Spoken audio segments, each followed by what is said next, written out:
platform yang akan mengupas tuntas hasil penelitian yang berdampak langsung pada pembangunan. Saya Cuman Triketi sebagai moderator dan rekan saya. Yo, halo Sobat Riset. Hari ini kita berada di tengah-tengah tim peneliti yang luar biasa dari program Ilmu Administrasi Negara yang baru saja merangkum studi vital mengenai peningkatan ekonomi kelompok pemulung Aquada di Kota Kupang. Nah, jadi hari ini kita kedatangan 5 peneliti dan sekaligus akan menjadi narasumber kita pada hari ini. Teman-teman mungkin boleh perkenalan diri. Oke, baik.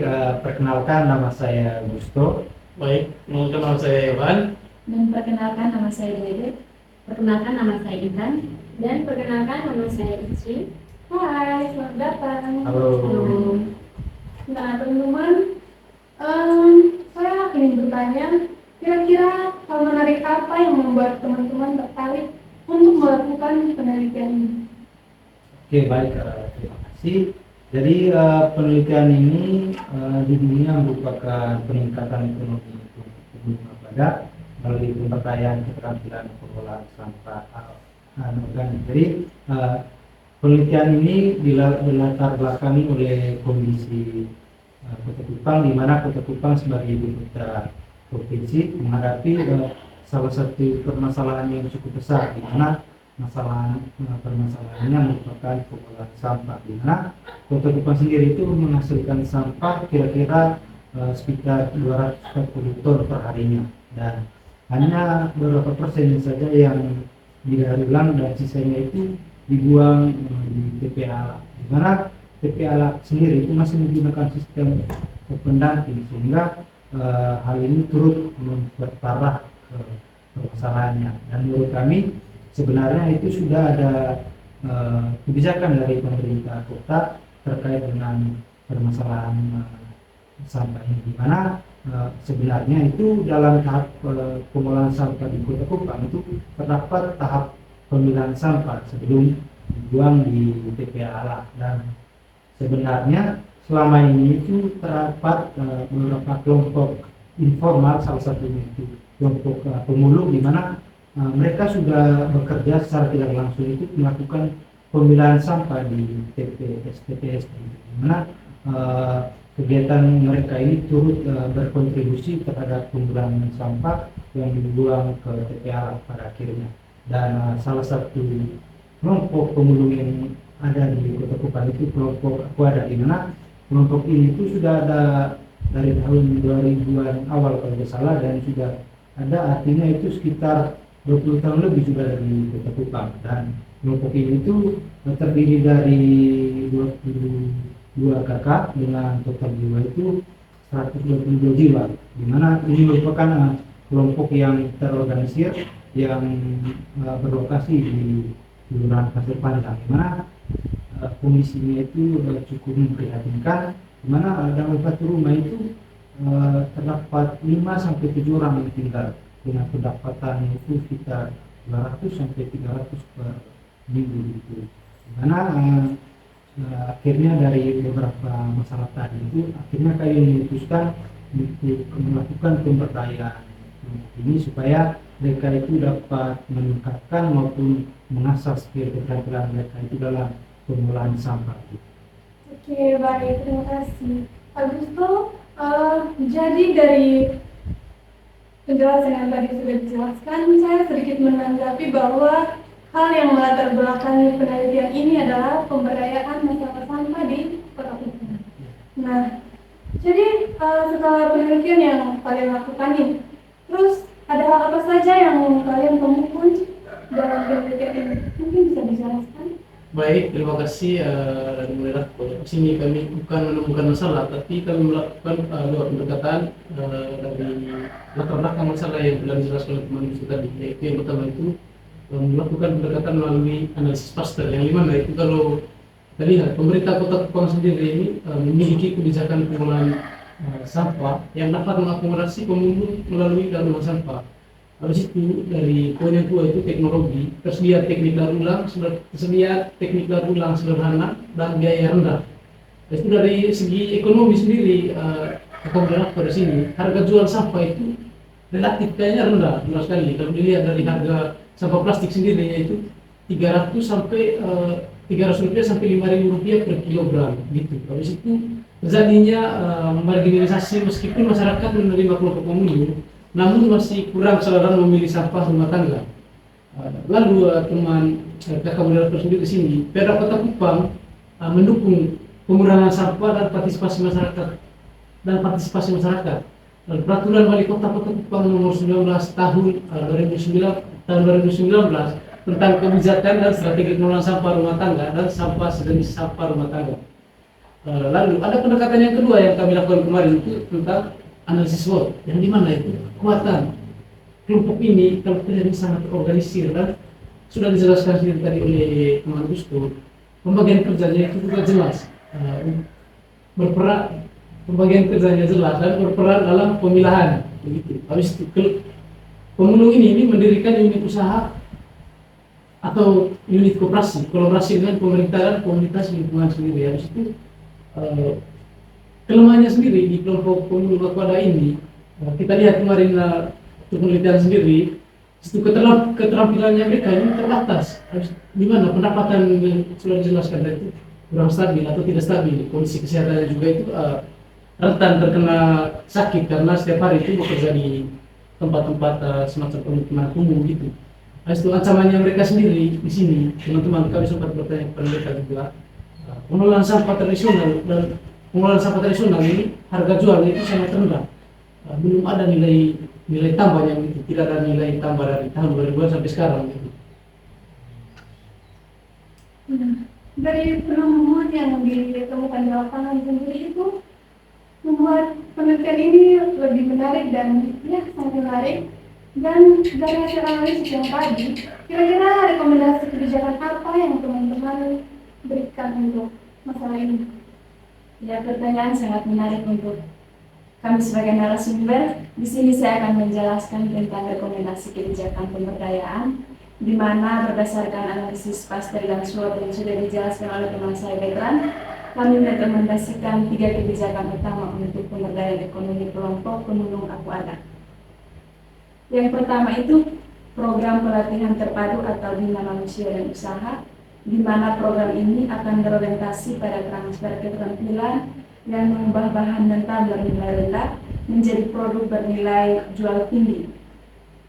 Pelatihan difokuskan pada teknologi biaya rendah yang mudah untuk diterapkan, terutama material sampah yang sering dikumpulkan kelompok Aquada. Yang kedua adalah pembentukan unit bisnis daur ulang atau bina usaha dan kelembagaan. Di situ ada 3. Yang pertama itu koperasi legal, di mana mendirikan koperasi yang dilegalisasi untuk mobilisasi sumber daya dan modal awal. Yang kedua itu sortasi dan produksi terpusat, di mana menciptakan pusat sortasi dan unit produksi untuk memperpendek rantai pasok dan meningkatkan keuntungan.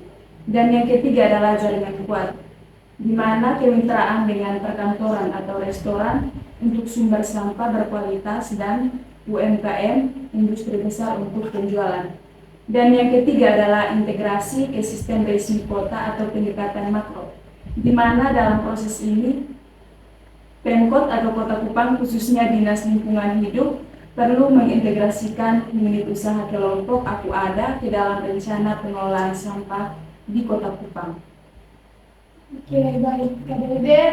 Jadi yang saya tanggapi bahwa ada 3 alternatif kebijakan yang diberikan tadi, yang dimana yang pertama adalah pelatihan holistik, lalu ada pembentukan unit bisnis, dan terakhir ada integrasi ke sistem resmi kota, yang dimana implementasi itu harus bertahap dari awal hingga akhir. Nah, di sini yang menjadi pertanyaan lanjutan adalah kira-kira bagaimana proses implementasi dari program yang telah diberikan? Oke, terima kasih moderator. Di sini saya langsung menjelaskan proses implementasi program pemberdayaan. Tadi sudah dijelaskan mengenai rekomendasi kebijakannya. Nah, implementasi alternatif program pemberdayaan di atas akan mengikuti siklus yang dimulai dari menumbuhkan motivasi, dilanjutkan pada pelatihan, lalu sampai dengan pembentukan unit usaha, dan implementasi ini akan dibagi menjadi 3 periode waktu. Nah, yang pertama itu jangka pendek. mulai dari 0 bulan hingga 1 tahun.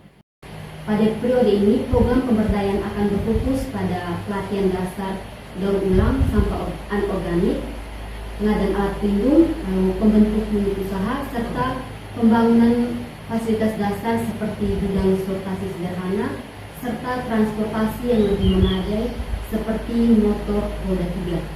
Kalau yang 3 itu jangka menengah, dimulai dari 1 tahun hingga 3 tahun. Pada periode waktu ini, pemberdayaan akan difokuskan pada produksi dan pemasaran produk daur ulang, serta integrasi antara unit usaha pemulung ke dalam sistem pengolahan sampah pemerintah Kota Kupang. Lalu yang ketiga itu jangka panjang, itu 3 tahun ke atas. Nah, pada periode ini kelompok pemulung akan mencapai kemandirian finansial dan pengurangan volume sampah ke TPA alat, serta replika model usaha kelompok aku ada ke kelompok lain. Mungkin itu saja yang bisa saya jelaskan. Sangat menarik sekali Kak Intan. Dan apa saja sih indikator keberhasilan dari program ini? Mungkin teman-teman sudah memiliki dan sempat menanyakan. Oke, terima kasih. Seperti yang sudah dijelaskan oleh teman Intan tadi, ada proses implementasi program pemberdayaan, yaitu dibagi menjadi 3 periode waktu. Yang pertama ada jangka pendek, jangka menengah, dan juga jangka panjang. Oke, sekarang saya akan menjelaskan ada 6 indikator pencapaian dari program ini, yaitu yang pertama ada peningkatan pendapatan, yaitu rata-rata per kakak minimal 50% dalam 12 bulan pertama. Poin yang kedua ada peningkatan partisipasi. Ini terdiri dari jumlah anggota kelompok yang aktif dalam program pemberdayaan. Poin yang ketiga pengurangan sampah TPA, yaitu penurunan presentasi sampah anorganik yang dibuang ke TPA alat. Ada poin yang keempat yaitu kemandirian ekonomi. Dalam hal ini berkurangnya ketergantungan terhadap bantuan sosial. Poin yang kelima peningkatan keterampilan dan pengetahuan teknis dalam anggota kelompok. Dan ada yang poin keenam yang terakhir itu perubahan stigma sosial. Dalam hal ini pemulung diakui sebagai kontributor lingkungan, bukan lagi sebagai termarginalisasi. Oke, mungkin ini saja 6 indikator pencapaian program yang dapat saya jelaskan kepada Kakak Muda. Penelitian yang sangat luar biasa. Mari kita berikan tepuk tangan. Dari penelitian yang kami lakukan bersama teman-teman lainnya itu untuk melihat kondisi sosial ekonomi dari kelompok Aguada, serta mengidentifikasi kira-kira faktor apa saja yang dapat mempengaruhi baik menghambat maupun dapat mempermudah kegiatan dari pemberdayaan, serta rekomendasi dari kebijakan yang relevan, di mana dari segi kondisi ekonomi tersebut dapat kami sampaikan bahwa yang pertama, kondisi sosial dan budayanya kelompok ini terdiri dari 22 kepala keluarga dengan total 122 jiwa dengan rata-rata pendapatan dalam per minggu itu sekitar 200 sampai 300 ribu. Selain itu terdapat beberapa faktor yang dapat mendukung maupun menghambat, di mana faktor pendukungnya itu meliputi situasi kelompok, di mana kelompok ini merupakan kelompok yang terorganisir. Selain itu mereka juga memiliki pengaturan jam sampah yang sangat teratur, di mana setiap orang itu diberikan tugas untuk memilah sampah di wilayah-wilayah tertentu. Namun yang menjadi permasalahannya juga itu pada kemampuan mereka untuk mengolah sampah yang telah mereka pungut di jalanan. Sehingga berdasarkan beberapa permasalahan tersebut dapat kami sampaikan terdapat setidaknya 3 poin penting atau 3 kebijakan yang dapat kami rekomendasikan. Yang pertama, peningkatan keterampilan. Dalam hal ini perlu untuk memberikan pemberdayaan terkait dengan keterampilan dasar yang dapat digunakan oleh kelompok pemulung ini agar dapat meningkatkan nilai jual dari sampah yang telah mereka peruntukkan. Selain itu, setelah melakukan peningkatan ini, yang dapat dilakukan selanjutnya adalah pembentukan unit usaha, di mana barang-barang yang sudah mereka olah itu dapat dijual, kemudian harganya itu dapat meningkat berkali-kali lipat. Dan yang terakhir adalah pengintegrasian kelompok ini ke dalam sistem pengolahan sampah kota, di mana ketika mereka diintegrasikan ke dalam sistem pengolahan kota, tentu saja pendapatan mereka itu terjamin karena mereka sudah dikontrak oleh daerah dan juga masuk dalam beberapa program sosial ini. Sudah. Sekali lagi saya ucapkan terima kasih kepada kedua narasumber kita yang luar biasa hari ini. Dan inti yang harus saya ambil adalah pemulung itu bukan masalah, tapi solusi yang belum diberdayakan secara optimal. Saya Sefantri dan rekan saya. Yo, Kami berdua pamit undur diri. Sampai jumpa di kesempatan lain.